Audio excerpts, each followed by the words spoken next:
Learning theories in educational psychology. कभी सोचा है कुछ बच्चे एक बार सुनते ही समझ जाते हैं और कुछ को बार बार बताना पड़ता है।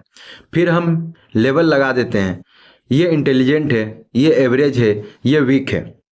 पर एजुकेशनल साइकोलॉजी कहता है इंटेलिजेंस का इशू नहीं होता, लर्निंग थ्योरी का मिसमैच होता है। कोई बच्चा देख कर सीखता है, कोई सुनकर, कोई खुद करके, पर सिस्टम सबको एक ही तरीके से पढ़ाता है। जो फिट हो जाता है वो टॉपर बन जाता है, जो फिट नहीं होता वो पीछे रह जाता है। और फिर हम बोलते हैं इसमें कैपेबिलिटी नहीं है।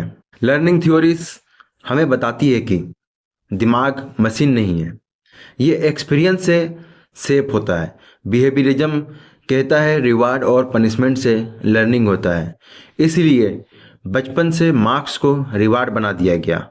पर जब रिवार्ड हटा दिया जाता है लर्निंग भी रुक जाता है। कॉग्निटिव थ्योरी बोलता है लर्निंग तब होती है जब दिमाग सोचता है, कनेक्ट करता है, क्वेश्चन करता है।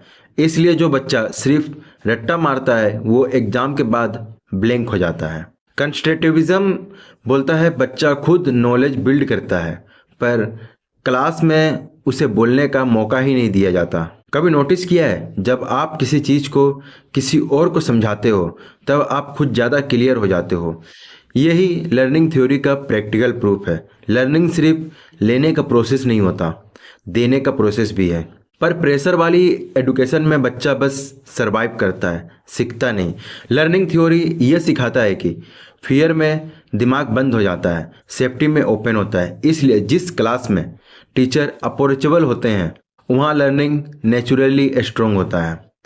अगर आपको लगता है आप स्लो लर्नर हो तो शायद आप गलत तरीके से सीखने की कोशिश कर रहे हो। गलत लर्नर नहीं हो, गलत मेथड यूज कर रहे हो।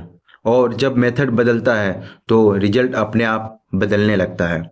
इस टॉपिक का डेप्थ इतना है कि अपना पूरा लर्निंग एक्सपीरियंस रिडिफाइन कर सकते हो, और ये सिर्फ शुरुआत है।